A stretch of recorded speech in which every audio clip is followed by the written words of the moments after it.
Welcome to another episode of Mariel Talks Pop. My name is Mariel Basori, greeting you from Mexico City, and I'm here with a beautiful, talented, amazing guest, all the way from Sydney, Australia, beautiful Sally Polihronas from Bardot. Yay! Hello.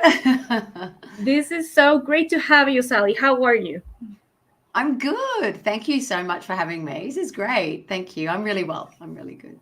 Yeah, it was great to hear from you when I wrote you that email. I wasn't actually expecting for you to answer, but you were so quick and we scheduled this so fast that I couldn't believe it. It's funny, sometimes you get emails and you just kind of know straight away. I don't do many of these, but I love what you're about, and I had a quick look at your Instagram, and I love all the pop, and I just think, oh, it was, yeah, you seemed really lovely. So I was like, okay, I'm going to do this one. You just kind of know. So I just went with it really quickly. Yeah. Thank you. Thank you. I have interviewed other Australian pop singers, and Katie Underwood was, yeah, 3 years ago, and Joanne, who actually she sent you something. And the girls from Slinky Minx, are you related to them? Like, them? No, I don't know them. No. Oh, well, other Australian singers. And this is great to have you. I mean, it's been almost 25 years since you began in Bardot. I mean, can you believe it's been so long? I know, sometimes it seems like a lifetime ago, but then when you think about the experience, it seems just like, yesterday. So, but yeah, next year it's 25 years, which is, 2025. Crazy. I know. I mean, you were the second group to be created under the Popstars franchise. The first being New Zealand with True Bliss, and then you guys came right along. So I want to know the whole process. How is it that you find out about the Popstars audition, and why did you decide to audition?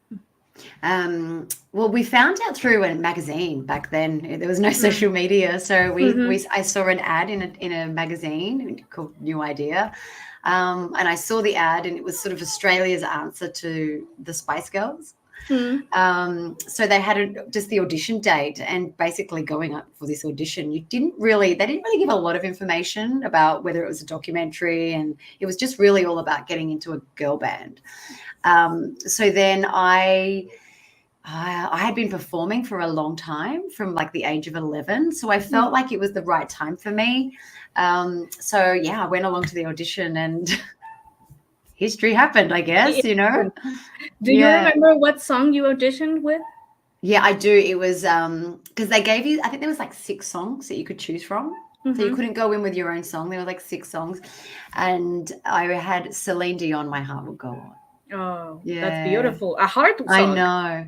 Yeah. So you just had to, pick it and learn it pretty quickly and sing.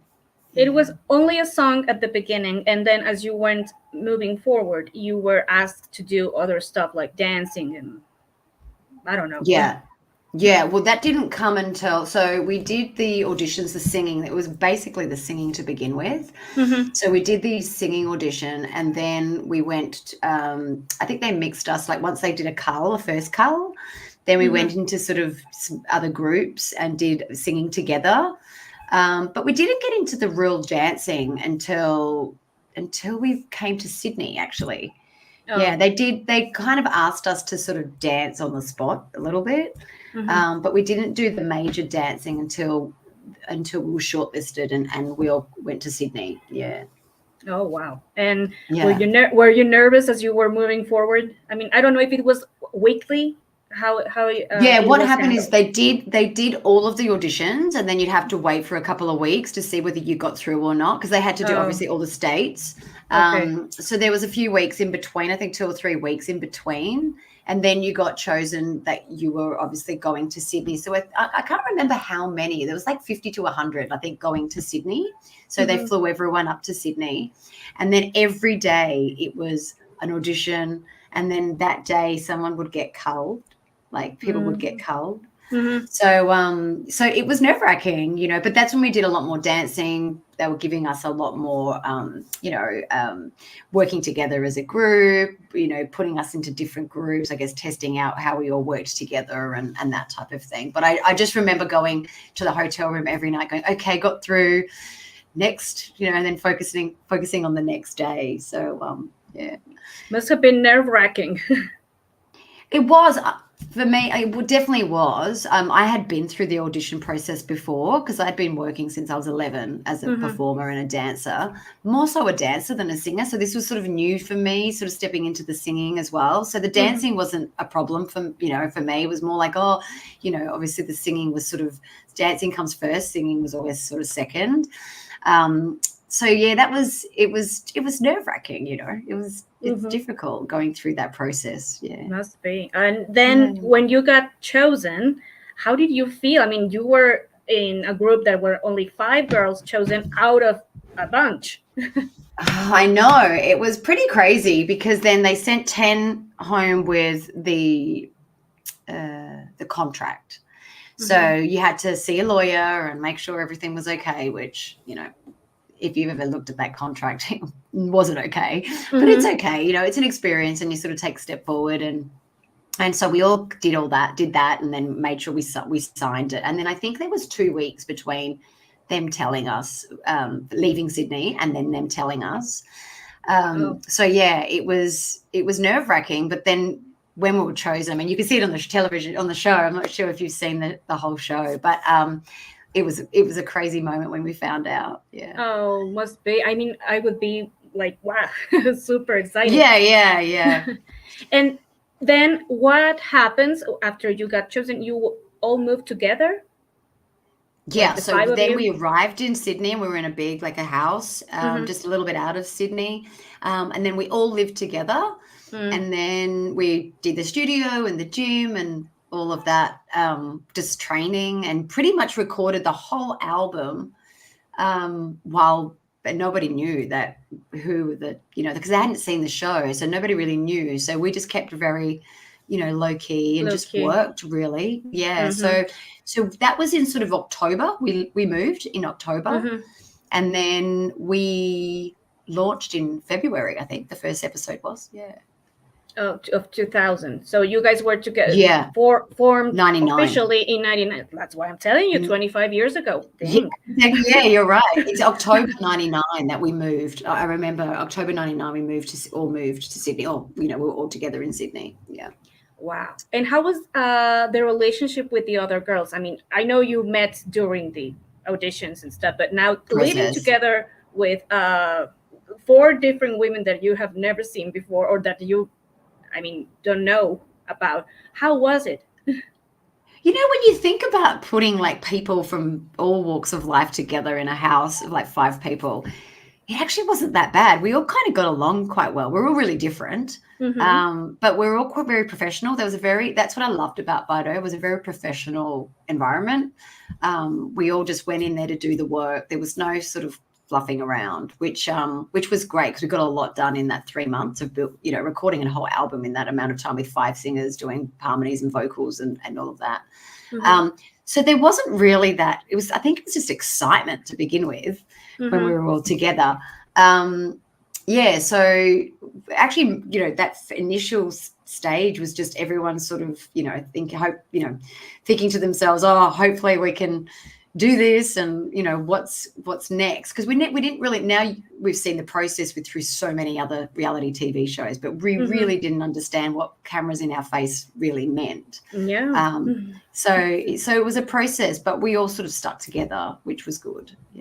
Oh, well, I think that must be difficult at the beginning, to get along with people you have never been with before, but it's great that you got along. And then you guys chose the name of Bardot, or was it? We had names going around, and then I think we had like Kismet, and then Bardot was one that we all thought sort of felt strongly about, so we went with that. Why Bardot? Because is it because of Brigitte Bardot? Because that's the only reason I can think of it. I don't really know why. I think so. I guess it was just that strong female energy, that power, that female energy. Even though Sophie looks very much like Bridget Bardot, I feel like she reminds me of that a lot. So that could have had some influence. No, I think it was just like strong feminine energy. Yeah, I think that's what we really, really wanted. Now thinking back, it's kind of weird. It's kind of weird, isn't it? Right? A little bit, but no, it's okay. And if you hear other names from other groups formed during the Popstars franchise, some are very crazy. So yours is okay. Yeah, that's right. Yeah. And how was the recording of the album? I mean, did you have any not writing? You didn't write anything because I was checking the booklet and you guys didn't write any of the songs. But were you able to choose what you were going to sing, or the record label just decided what was going to be on the album? Think the first album was pretty much, we didn't have a lot of input in that for the first album. We were involved, but we're not to the point of what we were for the second album. And because we sort of got together in October, pretty much got to recording, they had songs already ready for us. So there wasn't a lot of time for putting tracks on albums and that type of thing. We wished then we could have got a lot more from like the publishing. But yeah, there wasn't a lot of time that time frame between sort of release and recording, getting chosen and recording the album. There wasn't a lot of time. But yeah, we were involved, but not that the song list. The songs were pretty much there, especially the first few. And then I think we sort of started to have an opinion a little bit, sort of getting into it. Oh, okay. Who chose Poison as the first single, the record label, or you guys did? I think it was a great choice. It was great. And also the producer on the album, Michael Zamowski, he actually wrote that song as well. So I think it kind of all comes hand in hand a little bit. But the record company definitely chose that. I mean, we went into it as performers, but we really didn't understand the record industry at that level. So I think at that point we were really guided and trusted what they thought as well. But then as we obviously went along, we, had more input. Yeah. But you liked Poison, you, Sally. Yeah. I liked Poison. I think it was a great track. I have a very R&B sort of, I love that feel and I feel like it had a bit of that compared to the other pop at the time, because you got to remember that at that time it was quite poppy, So I felt like Poison was gritty. It was kind of had a little bit of an edge to it. So I quite liked it. Yeah. Yeah, it's a great song. I think it was a great choice as a first single. And then, obviously it became number one. How did you feel when you saw that the song was number one and that you were breaking records and, selling a lot of copies? How did it feel for you guys? I don't think we really processed it that well. I mean, we were just always working, for the whole duration of Bardot, we were just on a plane in the, we were just working. And even when people weren't seeing us, we were either in Asia or getting ready for another show or doing a tour. So for that time that we were together, there was just, I think we had 10 days off in the years that we were together. It was just on, we were always going. So there wasn't a lot of time for sort of self-reflection or, I remember we were going to New Zealand, I think, and I think it's in the show, and we were going to New Zealand and our manager at the time said, "You're number one." And we're like, "Oh, yeah, great." I don't think we really understood what that meant. But, it was moments like that you sort of, now you're thinking back, you think, oh, I wish we could have just, just had a little bit more of time just to appreciate those little moments. But it was amazing to be able to. Yeah. Because if I'm not wrong, there hadn't been a lot of Australian girl groups before you. I only remember Girlfriend, but that was in the 90s. And they weren't so big. And then came you, and you guys broke records, and people were crazy about the first. Yeah, and I think also the blend of TV and music at that point, because no one had the reality format as we know it now didn't exist then. So I think being able to be in people's living rooms, every Sunday night, and then having that as a platform is definitely what created that hype. I'm not sure that if we just came out as a girl band without the TV show, whether we would have had the success that we had musically. You just don't know, right? But I think as the TV show was definitely like the the platform for that whole, Yeah, because reality shows were at the top back No, then. and just like from the view, getting the viewers on a Sunday and having that sort of demographic and being able to then off that then launch singles and sell, that's like priceless, right? It's a great platform. So so it was a pretty, we were pretty lucky in that. Yeah. A great experience, Sally, for sure. And then you got to shoot 3 videos. Yeah. For those who don't know, it was Poison, then it was I Should Have Never Let You Go, and These Days, the official singles. Would you have chosen another song to be a single from that album? I always loved Love Me No More, like Love You No More. I always loved a ballad. I felt like we needed a ballad after that, and I feel like that album has so many strong songs. We could have really gone for a 4th, but it was 3, and then the 2 producers on, so Tommy Farragher and Michael Zamowski both had the first and second singles, so not sure whether that was coordinated before or whether that was a choice based on the actual songs. But yeah, I feel like a ballad would have been great. I think also Higher Than Heaven had a lot of potential. That song too. I love that one. That's amazing, that track. Yeah. Both Higher Than Heaven and These Days have been covered before. I don't know if you have listened to the original versions. Yeah, I have. Well, no, the original version, I don't think These Days had been covered. I think it had been done after. It was late.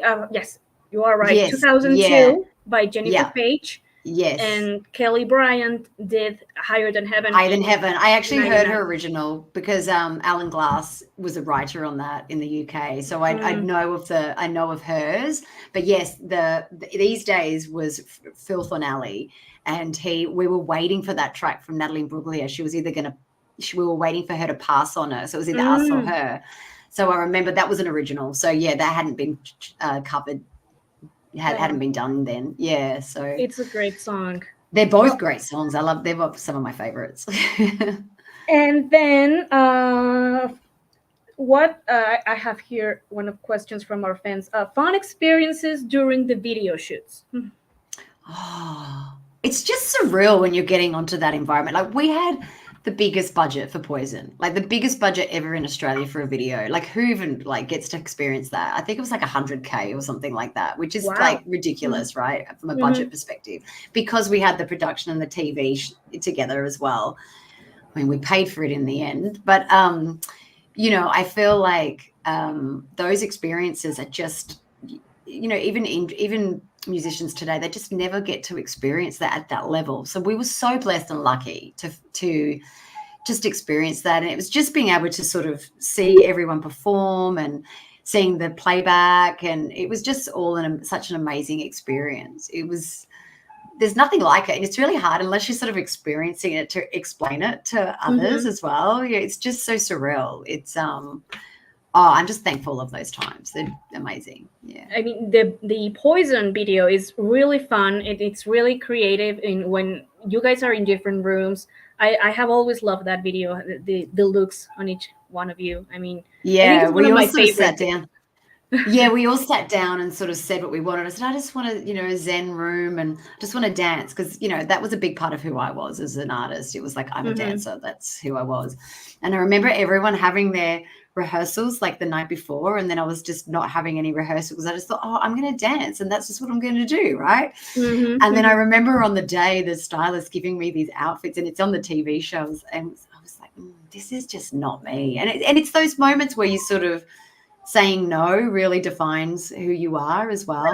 Right. But I just remember that particular shoot. That moment in the show where I was just like, no. And then I just went back to myself and just did what felt right. And that worked, that's like one of my favorite parts. So you got to choose then, because sometimes I have to. Yeah, no, we did. We were creative. That's what I said. Like initially when we first started to sort of pick songs and record, obviously they had to prepare before the band got together. But then once we were together, like from a creative energy and for creativity, for like every treatment, for every video clip, we were really a part of. We were really lucky. We got the freedom to really be a part of the creative process.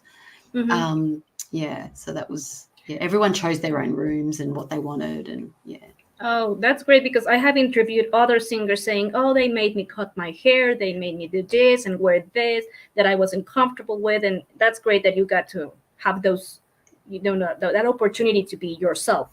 Yeah. You have to fight for it in some spots, but definitely we were very opinionated, and I feel like we definitely asked for what we wanted, and they were respectful. It wasn't a very it was a great environment, like with management, and they were respectful of what we wanted, and they kind of respected our opinions, which was good as well. Yeah. And did you choose to be an animated video in "I Should Have Never Let You Go"? Where was that your idea? I mean, as a group? I think at the time, we just thought, oh, this would be fun, it'd be great, because I think at the time Madonna had done it, I think. And at the time it was kind of a bit of a trend. So we just thought, how cool is that to have your own character? And we got to choose that. We got to say what we wanted as our automobile, or, we got to choose who we wanted to be and what we wanted for our character. So I think it was just like a fun take on it, which I think was cool. I love that film clip.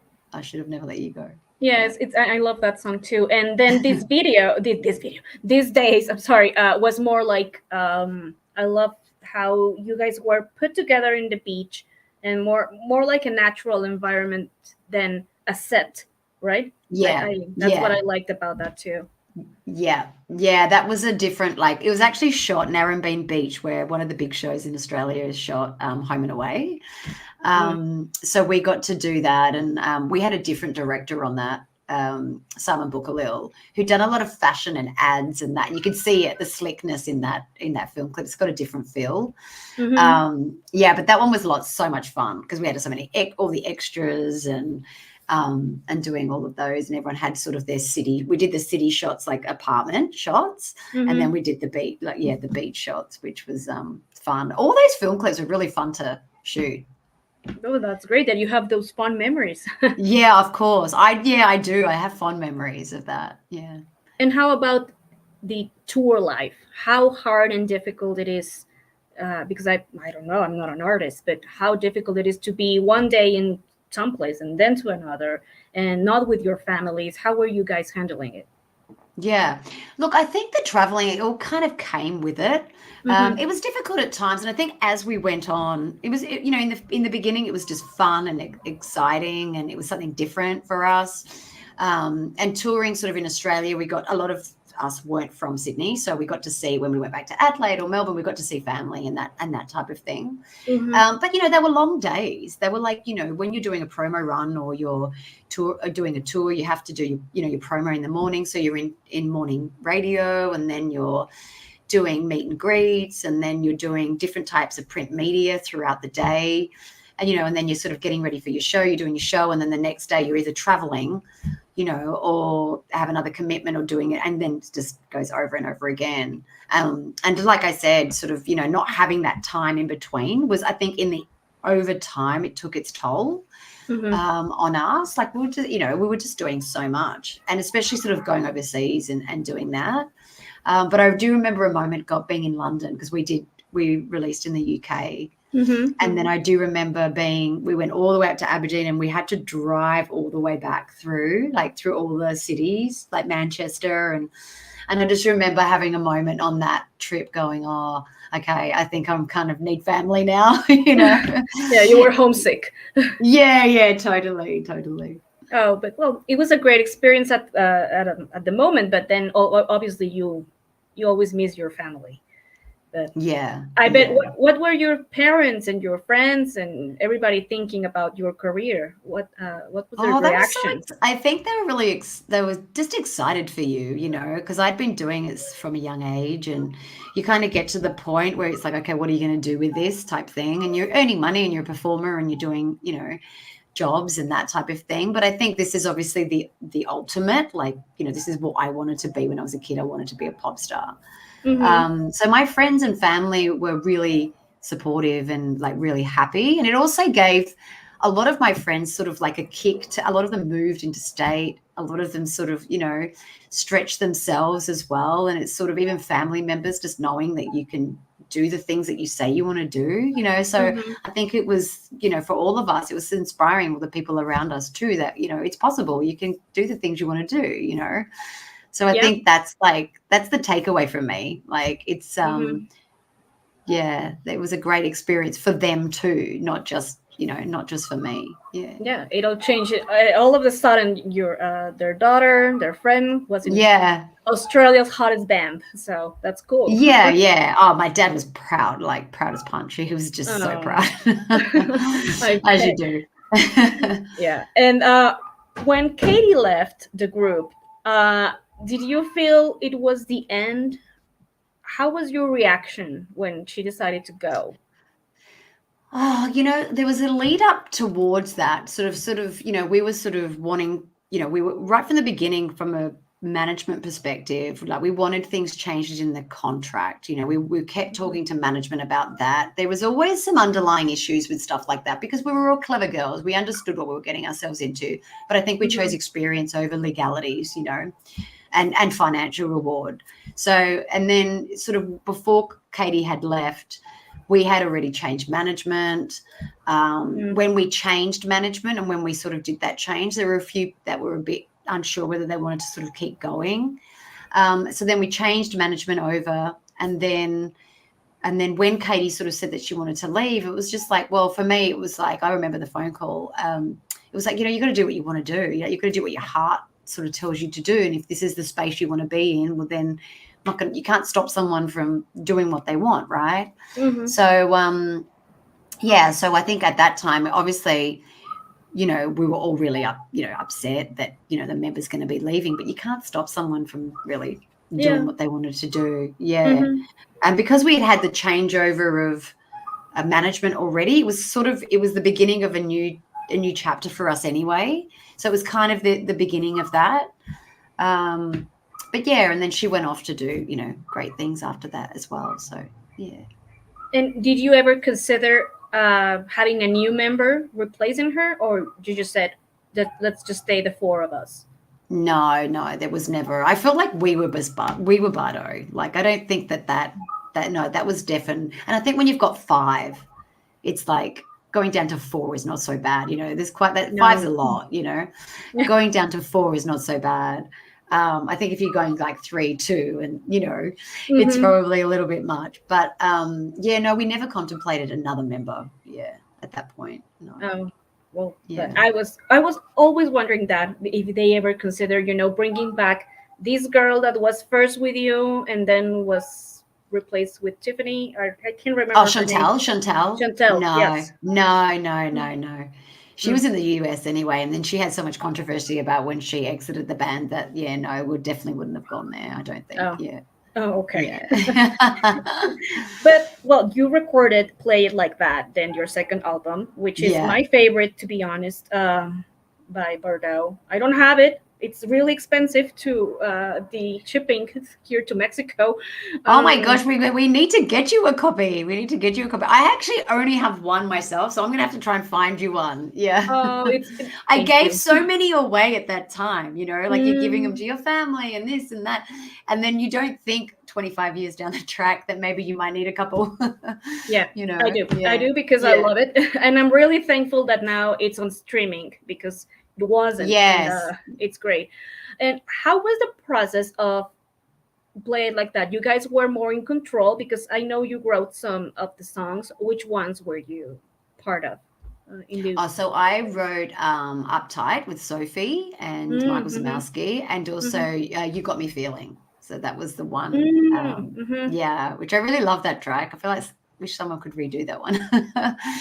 That album has a lot of great dance pop. It's a bit cooler, kind of not cooler. I feel like the first one had a few maybe a little bit cheesier pop tracks, but the second one was just definitely cooler. We had so many songs that we had just songs and songs and songs that we had to choose from. And then it was amazing because we obviously got the opportunity to go and write, and that was our second manager that gave us that opportunity to go and write and to try and get some songs on the album, which was awesome, which was great. You were more in control, and then people gets to know more about you, like how you feel, what you think in your lyrics. So it's great. Yeah. What's the first single? ASAP, right? Yeah. What about that song? What could you tell us about that one?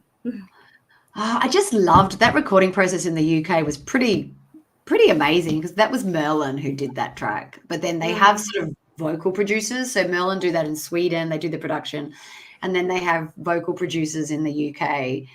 So I can't remember what studio it was, but we were in this quite renowned studio recording in the UK. But it was just a great experience, because you're able to work with, that's what we were really lucky. We were able to work with really high level vocal production and producers, and just the amount, being able to be in the studio and to be able to see how they work and comping vocals and layering all the vocals and that type of thing. So I love all that. So that's why that was like an amazing experience. Yeah. It's a great song, but I think my personal favorite is "I Need Somebody." Oh yeah, that's a good one. Yeah, that was I, Ray Hedges. So we were in like this tiny little studio, like recording the vocals for that. But that was all they were all done in the UK. So they were all done in London. Part of the first lot of songs were done in the UK, and then the album was finished in Australia. Oh well, and the first was all recorded in Australia. Which one? ASAP? No, this one. Sorry. Oh, the first. Yes. Oh, Yeah, okay. we didn't. Yeah, all in Australia. Yeah. Oh, okay.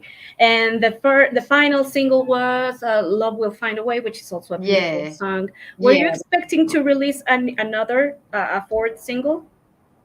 I'm just trying to think. No, because at that point we kind of knew that the band was coming to an end. It was sort of lingering out after sort of Love Will Find a Way. We kind of knew that the band was sort of coming to an end. Yeah, so it was sort of, because the band had stopped, and then we sort of continued a little bit after that. So yeah, I don't ever think that there was going to be like a fourth single on that one. Yeah. And how did you know that the band was coming to an end? We just kind of got to the there's been a bit of been a bit out about this, because Belinda wrote a book last year, and then there's a difference of opinion, and I think that it's important to know that everyone has a different perspective, because they're in it differently, and everyone experiences everything differently. And what I've realized since that last year is everyone has a really different experience in what they take from situations and from that time. So so we all sort of got into a circle, and it was like, who wants to continue and who doesn't. And then two of us chose no, we didn't want to go through, and then the other two were sort of like, okay, well, I guess that was the end of it. But there was a process leading up to that. It wasn't just like like that. So when Katie left, there was a sort of and when we changed management, Sophie did thought about leaving. So that's where I was like, let's just keep going for another year, commit, and just do it for another year, and let's see how how it all works. So for her, she sort of honored that year. But then through that time, I feel like the energy through all of us changed a little bit. It was a little different environment to be in. I know I personally didn't enjoy it as much as what I did in the earlier time. So if you're not enjoying something, I just think it's time to sort of, to move on. And, that's got influences of working so much and being exposed to so much and being thrown out there and, having to deal with so much as well. But it was never about the work. I think it was just all about, from just the day-to-day of, living that life. So I know Sophie was over it. And I was at that point where I was like, yeah, no, not for me. So that's where we all decided. But I think Sophie's really taken the brunt of it, I think, with a lot of what's been spoken about, which I feel sad for her, because I know the lead up towards that. So the band just, and you've got to, pop is like that. You're putting 5 girls together who don't even know each other. And then, it's inevitable, I think, at some point that it's the band's, everyone's going to go on. Everyone's young, and everyone's got other things that they, other sort of, goals that they want to achieve and stuff like that. So, yeah. Well, it happens, but there's a song that says all good things come to an end. And That's well, right. it happens. That's right. But you enjoy those 2.5 years with the girls, right? Yeah, for me, when I look back, I just don't have a negative. Like there obviously is baggage, and there is things that you go through, like personally, and having the high rise of fame. And I think just that process. I mean, there's a lot that and you've probably spoken to more members than I have Mm-hmm. in like all these different groups, and I'm sure there's a similarity in what you go through with the high, the fame and sort of being exposed like that and that visibility. Mm-hmm. So there's all of that comes with it. But from a work perspective, I just loved that time because it was just doing everything that I loved. And that the most beautiful thing about that life is there's such a variety in what you do, from video clips to recording to sort of Mm-hmm. media and shows. And it's always different. Like every day's different. It's not sort of the same all the time. So Mm-hmm. I loved that about it was never about the work. I just think it was just, in the end, there was a bit of clash of personalities in the end. And I think, most girl bands probably have that in the beginning, but I guess we had that little bit of that, and just people just not being 100% happy, Mm-hmm. towards the end. And that's where I felt like you need to sort of honor yourself and make the right choices for you. Yeah, and you just keep the good moments with you, and well. Yeah, like when I look back, and I just have such, look, the time after that was really hard because when you've got fame and then you're having to deal with yourself again, and you sort of, and go through the process post Mm-hmm. fame. I think that's probably harder than actually living through that world and that life, Yeah. Mm-hmm. Mm-hmm. And then when Bardot came to an end, I know that all the other girls got record deals. Were you offered one? I did have a record deal with a different company, but Warner's would never release me. Oh, so you did record songs back then? I recorded one song. Like, I did a lot of songwriting, but then I had Mm-hmm. one company who wanted to do work with me, move me forward through a development deal and get me going.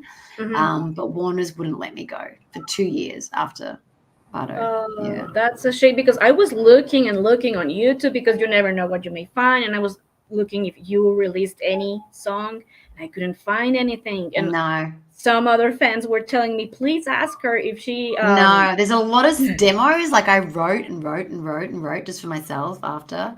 But I don't know why. My lawyers were onto them. They just would not release me. Mm, So, yeah.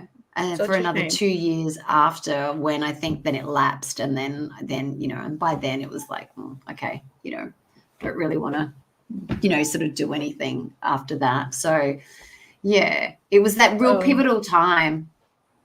And they oh just, well. you know, But now you know, people, that she did record some songs and that they're probably out there, and we will probably never yeah. hear about them. But it's sad because. Not out there, actually. I've got so many demos. And so when we went through COVID, I actually started my Instagram account, and I did like a day of a time of just putting them onto SoundCloud and getting everyone to have a listen, and they loved it. So yeah, maybe I could do that for your That would listeners. be great to listen to, though, because I love unreleased music, underrated Oh, they're artists. I just love. demos. They were literally just demos, and demos back then. They're not demos now, where people sort of put a lot more effort and stuff into them But now. I think we all pop lovers would still love to hear that. I Yeah, always wonder why you never release something. there's some Now I really good know. songs. I'm like, I need to maybe get some other people to record them because there's some really great songs. Yeah. You should. Yeah, you should definitely. Now Yeah. it's easier. Now it's easier, Sally, because you get access to Spotify and Apple Music. There are many platforms that you can share your music Yeah. nowadays. So Yeah. you should. Yeah. And what? Okay. Yeah. And what happened then? I mean, now what have you been doing over this past 22 years since Bardot came to an end? Yeah, well, I felt like I took some time after Bardot because, as you say, dealing with the fame and that type of thing, and I just didn't want my life to be about that. I didn't love that part of it. I wasn't really Mm-hmm. about. I was always about the music. I was never really about the image of that whole pop world. It wasn't who I was, and I think you Mm-hmm. just sort of test and see what sort of works for you. And I wrote a lot and sort of just knuckled down a lot and did a lot of writing. But then I taught dance and did a few other, did a few other things. But then I really sort of stepped behind the scenes. So I started producing. I worked with, different companies, like did comedy, a lot of comedy tours just to get back, because I had a background in marketing, and I'd also already worked in events and that type of thing when I was younger. So so I sort of went behind the scenes and did a lot more behind the scenes work. And then through that work of like producing and sort of, testing the waters and saying, I did a lot of events. I did Kim Kardashian and Khloe when they came to Australia, and, was involved in a lot of different other events, and which led to touring. So I did a lot of tours, producing tours. And then I landed at Fremantle Media as sort of director of their live experiences. So we did the X Factor tours, and sort of working with all those licensed brands, TV brands. So then I did that, and then I went into mum life, and I just really wanted to just focus on my girls. And I've got two girls, 5 and 9. So I had kids later in life, and I just really wanted to give them my undivided attention. So I did that, for quite a few years. My little one's now just at school. And then last year I created a little online business to mentoring creatives and mentoring others, just trying to give back really through my experiences so that's where I'm at now. Is people still recognizing you from being part of Bardot when you go out? Yeah, unfortunately it comes with you. You'll get like mums at school and they'll be like, you look familiar. And I'm like, oh, okay. And I don't really talk about it unless there's been mums that have known me for years and they're like, oh, we just saw you. I'm like, I can't believe that. Why didn't you tell us? And it's just not something I really, talk about. But there's definitely people that recognize you. Yeah. And what do your daughters think about your pop days? Have you showed them your videos? Yes. They love it. They both sing and dance themselves, but they're just proud. You can just see it. They're so proud. My eldest daughter watches the shows, because I got the shows put onto from VHS onto DVD. Oh, okay. So she watches, like she's watched the show and seen all the film clips and that type of thing. And so they get that world, but then they don't really know me as that, because they haven't really seen me in that space. Yeah, obviously. Yeah. But it's always, I think it's fun for them to see that their mom was a pop star in the Popstars show. So. Yeah. They love it.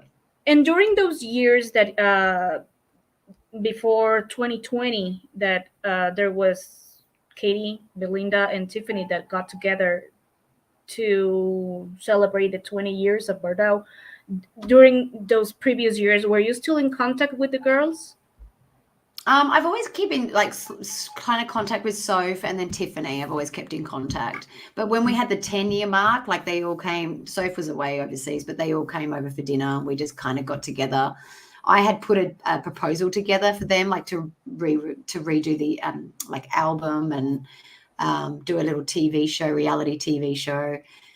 Sophie didn't want to do that, so then that never happened. So then, and then when it was coming up to the 20 years, then I again got the girls into a chat and to talk about potentially doing something for the 20 years. So we started talking about it, but then it just didn't feel right for me. So I just kind of stepped away.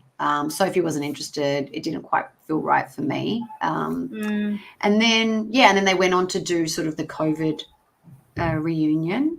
And then after that, obviously, there's been books and our music's online and that type of thing, which has been good. Yeah. And would you consider doing something now that you're touring, now that you're turning 25 years? Yeah, I've never really ruled it out. But I think, there's a lot of logistics. Like Tiffany's got 6 children. I've got 2. Katie's got 2. We all live in different states. Belinda was living in Singapore at the time. I think she's back in Sydney now. But there's a lot of logistics when it comes to sort of, getting us to do something. So it's got to be, profitable for us to get away from our kids and to do all that. So I don't think we've ever ruled it out, but there's just never really been anything really major that has come up, to be honest. You should. I mean, 25 years, it's something, and Yeah. We keep talking about it, and all the fans keep sort of talking about it and wanting something. But yeah. what that looks like, I'm not sure. Maybe we'll just get together and have a drink. Who knows? Yeah, maybe. And maybe, re-recording some of the versions, some of those songs now 25 years later to see how you guys sound now. I mean, I think that would Yeah. be Oh, the good. re-recording would be good. Yeah, just to get together and actually have a recording. But there's an amazing old fan, Joe, who has actually done all the new re-releases, and he manages all the Spotify stuff now and all the online stuff, and he's done all the remixes, which has been good. That's been fun, and sort of putting, the dance mixes and that type of thing. So yeah, at least we have a little different renditions of of the songs and that, which has been good. Yeah, I would love it. As a fan, I mean, I would love to see you guys together again, would be great. Yeah, it would be great to just be able to just sing together. But we have to put it out there and see what the universe brings back. Do you know that you have fans all over the world? I mean, not just Australia, because I'm from Mexico. We have people here from Brazil, from Colombia. I mean, Wow, that's so. amazing. That is so amazing. And that's the beauty of music, right? It just lives beyond you as well. And although we aren't together anymore, it's like that is one of the good aspects of streaming, is being able to be, for people to be able to hear your music, which is great. That's Yeah, awesome. now it's easier because back then, I mean, here in Mexico, Bardot wasn't known, and Yeah. I knew about you because I'm a huge pop music fan, and I always digged into rare Yeah. and unknown music in our nothing that was not playing, something that wasn't playing in my country. So I always like to look Yeah. beyond, and I remember perfectly when I first heard you. I was like, this should be sounding here, but you never know. It's funny too, because then, you're doing it in Australia, but I really think that it would have worked over there as well, but it's just the way the record industry works and the politics and the territories. It's once you kind of understand that, you realize how it works, and it's just there's a process as opposed to just, sort of now where you just put music out. And, back then there was quite a process to get music released into another territory. Yeah, I mean, there's a lot of Australian singers that have been popular here. I mean, Kylie Minogue is huge in here. Oh, yes. I have seen her live twice. She has come, several times. And, Yeah. But I think there's a lot of underrated singers in Australia that should be more known worldwide. Bardot is part of that list. Thank you. That's really sweet. Yes, I love Bardot, and I always wonder, what is your favorite song from Bardot? Oh, it's so hard. I love These Days. That's always been a favorite. I love Love Me No More. That's always been a favorite. I don't think I can choose one. That's too hard. If someone said, "Oh, you're going to have to sing one," it would be "Love Me No More." I love that song.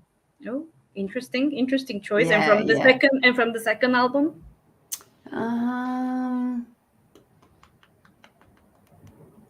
You have to say the one I wrote, like "You Got Me Feeling." That's a great one. But there's another song. I'm trying to think which. I love "It's Alright." That's a really cool groove. It's I love that one. Great. Yeah, yes. That's a cool groove. That's like underrated. That one. That's a really cool track. That's even cool now. Like, when you see that music's timeless like that, like you think, oh, that's a good track. I'm just trying to think. Look, ASAP is a great track, but I think I Need Somebody is like, I mean, that's the winner of that album, big time. Yeah. I love the video too. Yeah, that's a great video. That's a really good video. And here there's a question saying, who were Sally musical influences when she was in Bardot? Oh, when I was in Bardot? Mm-hmm. I've just loved soul music, like Stevie Wonder and, a lot of the old sort of soul. I know that even more so stepping into that and working with writers and producers, like I think I stepped into that world even more, just that whole real music world. But growing up, we've got a beautiful singer here called Tina Arena, who's been and she was like my idol growing up. She's amazing. Her vocal is amazing. But I loved people growing up. When I was growing up, it was like Gloria Estefan. Like she was like my because I have a Greek background. So both my parents are Greek. So I always loved that sort of Latin influence. So, Gloria Estefan was like, I loved her. But then I loved singers like Regina Bell and all the soul singers. So, but dance was just a big part of my life growing up. So lots of different dance music. But yeah, definitely the big vocal type singers. Yeah. And is there anyone that you would like to work with if you had the chance to do something in music again? Oh my gosh. I haven't been asked a question like that. That's crazy. I'd love to just sing with Tina. She would be amazing. But from you mean like a production type, working together type? No, more like a singer that you would like to do some kind of to do collaboration, something. Yeah. Yeah. I'm gonna say 2 Australian singers because I think that these 2 singers are just like epic. And we have Guy Sebastian here in Australia. I don't know if you know Guy Sebastian, who was amazing, amazing vocalist. Like he would kill vocalists even in America. Like he's just so good. And Guy and Tina. There you go. I'm going to give you Guy and Tina. I'm putting it out there. That would be an interesting combination. That's great. I think they're just really good people and with great voices as well. I think that's a part of it for me. Yeah. Yeah. Well, Tina is great. I love her song "Chains" is my favorite. Oh, yeah. And another question from our fans is, are you familiar with the other Popstars winners from other countries? I mean, I know there's a lot, but yeah, look, once we got to a certain point, I don't remember. Obviously, we know True Bliss and Eden's Crush, like that was one of the big ones, and then Hearsay in the UK. But other than that, I don't really know, because we met Hearsay and then Eden's Crush, obviously Nicole Scherzinger is like massive. But what I didn't realize is when I saw something on one of your videos is that through that the ad was Bardot was in the ad for the Eden's Crush. I didn't realize for that audition. Oh, yes. Yeah, I didn't realize that they'd used our footage to promote the show in the different territories. Yeah. My brain was like, but now I remember. I think here in Mexico, I don't remember seeing you on the ads. Because here it was Mexico. Did you have a different? Was it Eden's Crush? Was this the same, or was it different for you guys? No. Eden's Crush was for the US, and here in Mexico was Tedetila. Oh, okay. Which is Linden Tea translated. So I told you the names are. Yeah. Linden Tea, like. That's crazy. Yeah, but they weren't so popular here. They only released one album, but they had a lot of problems with their management, so I think they didn't last over the year. So yeah, wow. Yeah, they're the only 2 that I know. They're the only 2 that I knew, like US, UK, and obviously New Zealand. Yeah. And did you get to chat or something with the second winners of Popstars, Scandalous? Oh yeah, we knew them well, and I knew like Danny quite well because we're both from Australia, Adelaide, same place in Adelaide, and we actually used to live in the same apartment building as well. So I knew her and her sister quite well from the dance school that I used to go to in Adelaide. So I knew them, and also the boys would like chat as well because we would be in the same sort of spaces all the time. So during that time, we did chat a little bit. Their album is really good too, but they didn't make it as big as you guys did. No, but they got to support one of the bands in the UK because we released in the UK, and it would have been great for us to get that support tour, but the production company gave it to Scandalous instead. Oh. Yeah. So they got to do that. But yeah, they were quite big here still in Australia. They were quite big. And I think it just because then they started sort of having one every year. And it just took, I think that was the gold, with Bardot. It was sort of like the first in our territory. So that's why it was so cool. But then after that, it started to sort of dilute a little bit. Yeah. I think that the thing with Scandalous was a wrong choice of the second single. Because it wasn't me, myself, and I. No, Me, What was the Myself, and second I one? was their first. The first. The second was "Make Me Crazy."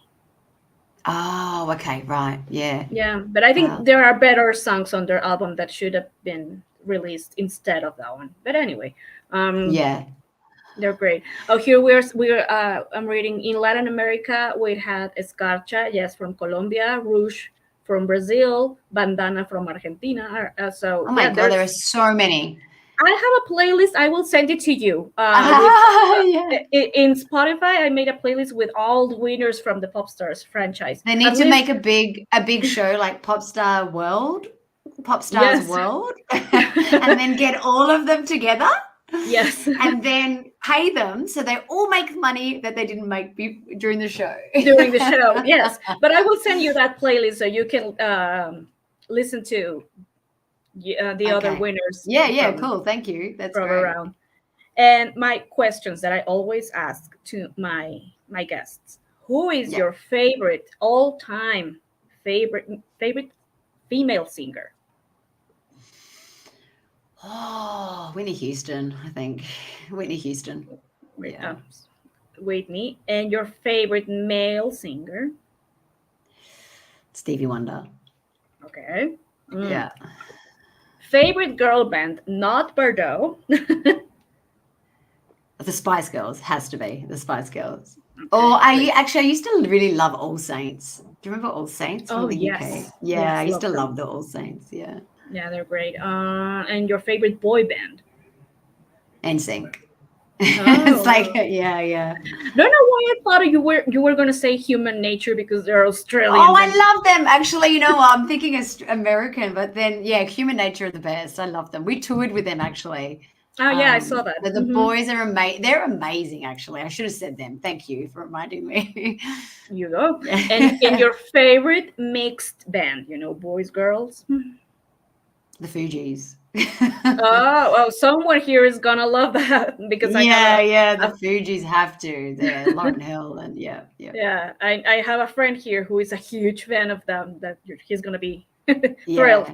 Yeah. And well, if you were to be alone in an island and you can only take 5 albums with you, Oh, which wow. ones would you take? Sugar. Oh, that's hard. Everybody always says that. Oh, wow. I'd have to say Lionel Richie back to back. I love that album. I think that's a cool chill album. Definitely Stevie Wonder. Any of his albums is like definitely. Beyonce. I love her, but I had to say Whitney because maybe a Beyonce album.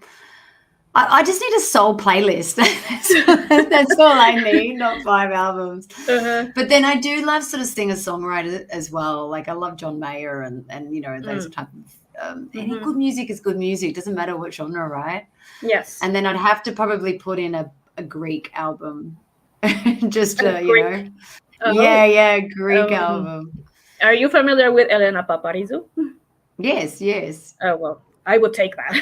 There you go. Is that 5? I didn't even know what I've said. Is that 5? No, I think so. But yeah.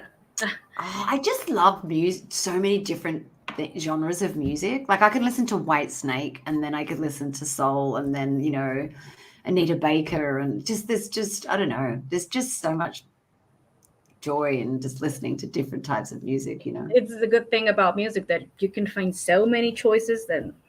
Even now you just that's right. Like I've been I love Snow Allegra, and I went and saw her recently in America, and in the Opera House in Sydney, and she's just amazing. And just you find them through Spotify, and that's the great thing about these platforms now. You can just get to search for different singers and find different music. It's great.